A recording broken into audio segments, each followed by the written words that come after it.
Hey guys, how we doing today? Barbecue Rockstar here. Give you one of them bad boys right there. Y'all ready to do a little barbecue cooking? We're gonna do it, and we're gonna do it right now. Stick around.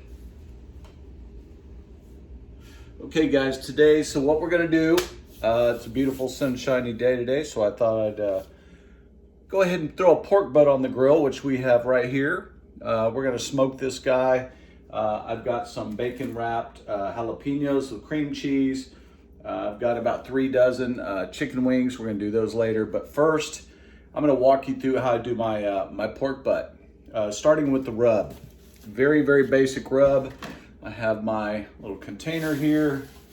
And folks, do not ask me for proportions or measurements because I don't do that kind of stuff. I've been cooking a long time and I just eyeball it. So there's your kosher salt, okay? Primary ingredient with pork, obviously. Next, we're gonna come in with a little bit of smoked paprika. I find that it's better than the regular sweet paprika. Adds a little bit of depth of flavor. Great color, obviously, on the pork. And it does give a little smokiness. We're also gonna add a little chipotle chili pepper right there, a little bit of bite. Anybody who's eaten pork butt knows it can be quite rich. And after you eat it for a little while, you're like, yeah, I'm done with that. It's hard to get out of there. So we just use a little bit of that, folks, for a little how you doing.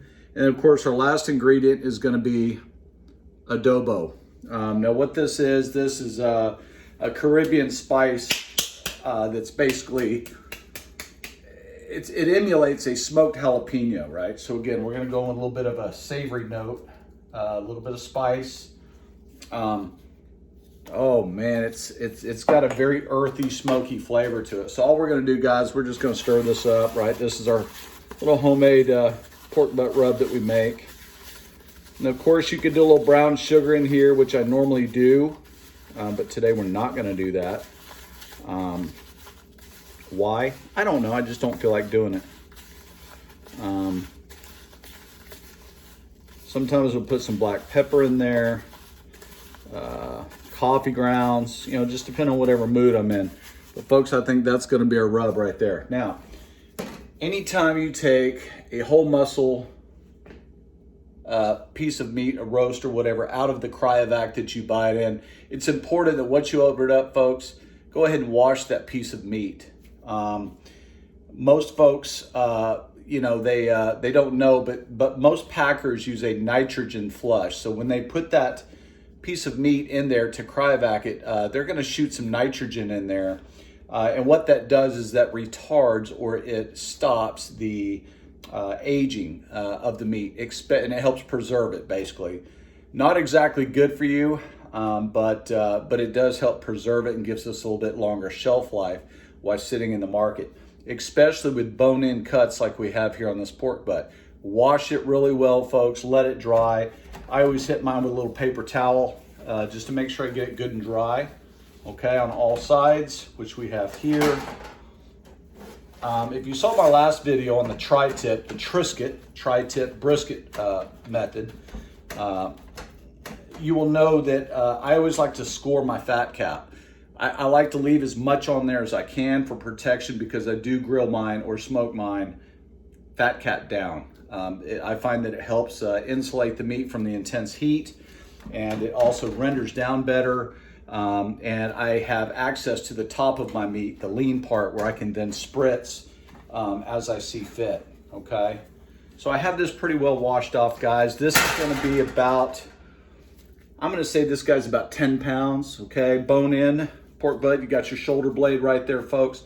Pork butt is called a butt, named after the Boston butt, but it is not from the rump back here, rather the top of the shoulder. And then what you're gonna see here, this is the shoulder blade. A really good pork steaks come from this cut. They just take that shoulder and they just keep cutting like that to make pork chops. If you ever get blade chops, get them, folks, they're awesome. You know, I did not put any garlic powder in our rub, so I'm gonna sprinkle a little garlic in there too. I'm feeling a little garlicky. How about y'all? And again, guys, you can just do that. Oh, it's smelling better already. Okay, so what we're gonna do, guys, Again, very liberal. Again, 10-pound piece of meat. It can take a lot of seasoning. I did score my fat cap. I think I already told you. And what that's going to allow it, not only just to render, but it lets the seasoning get down in there a little bit better than if you didn't have it. Okay. I'm going to turn this guy over, get all sides. Good friend of mine, a former friend, not really a friend anymore, but I used to know him personally. Emeril Lagasse, the famous, world famous executive chef, and now mogul. He wasn't when I knew him.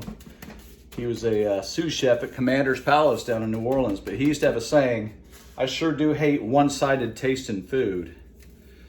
So that means season every side that you can, folks.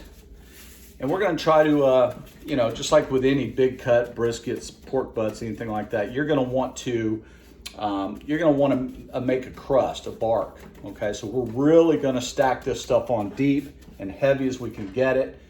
Obviously, the more seasoning you have, the less opportunity you have for smoke to penetrate the meat, giving you the beautiful smoke ring that is so coveted.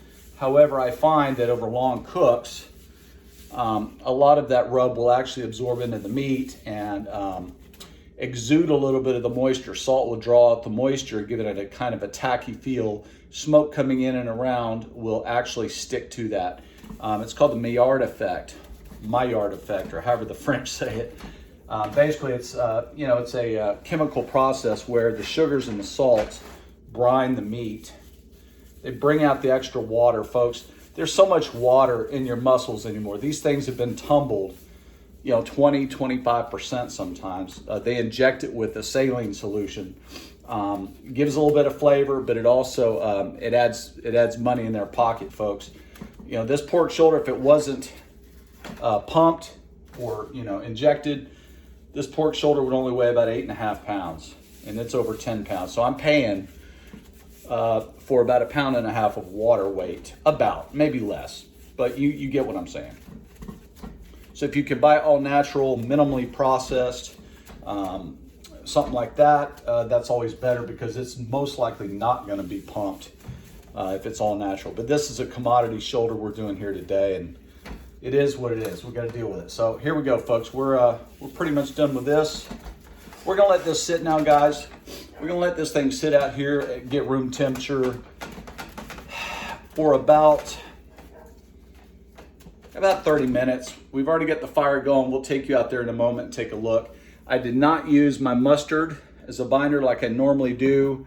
The reason for that is, like I said earlier, I rinsed this and I dried it, but it was still a bit tacky. So it kind of acts as the same as the mustard would, and it also is going to give me a better smoke ring. Although mustard is great because it has vinegar and it does help to soften the meat, and it does help insulate the meat over long cooks. It also helps you, or it prevents you rather, from getting the smoke ring that you could possibly get without a oil-based binder. So here we go. Let's go out to the grill and see what we got going out there.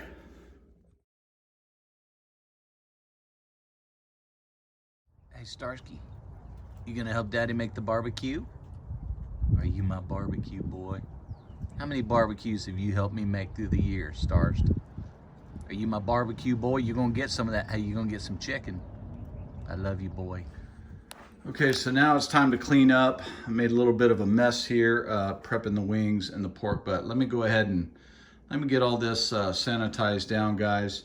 I think it's really important that you use these bleach wipes whenever possible, the Clorox bleach wipes.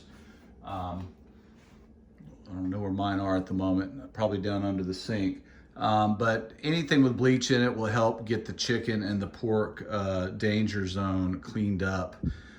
But you know what, before I do all this, I think I'm gonna play a little guitar. Be back in a minute, guys. Let me do a little jamming. Hold on, let's see. Let's see here, guys. What do you think, huh? You guys want to pick a guitar for me to play real quick? Walk in here into my little studio. Let's see here. Let's see here. In the comments below, as you're watching this, why don't you tell me which of these guitars you'd like to see me pick up and play for you real quick? Because I don't feel like cleaning just yet, but I will. See that Gretsch hollow body right there. Wow, is that thing sweet or is that thing sweet? Yeah, drop a comment down there, guys. Let me know which one of those you want to hear real quick. We're gonna do a little quick jam in here, then we're gonna get in there and clean that kitchen. Back in a minute.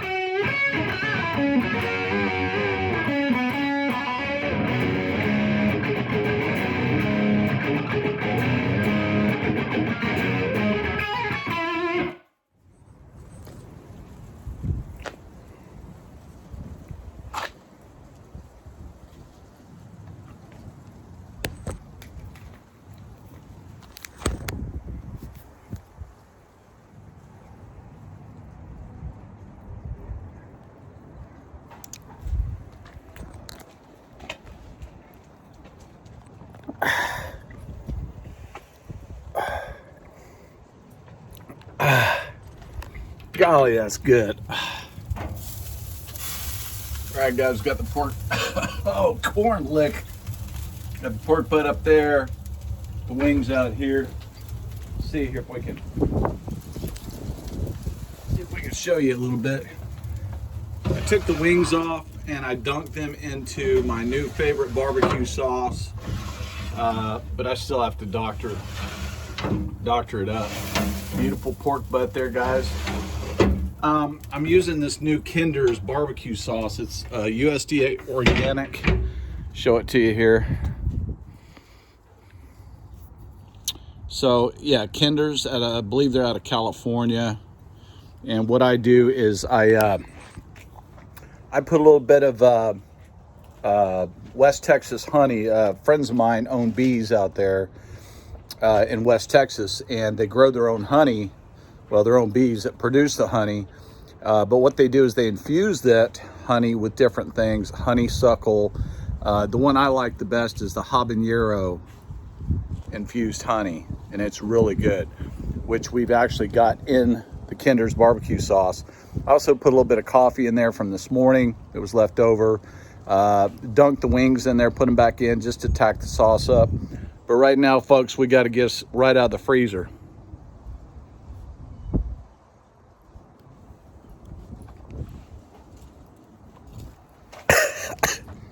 I don't know. It's only 102 proof, but it's 51% alcohol. You can read that right there. Tennessee Hills, folks. If you've never tried it, I think it's TennesseeHillsDistillery.com. What is their website there? I don't know. It doesn't say. But anyway, it's really good. Small batch distillery out of Franklin, Tennessee, I believe. Look at that dog.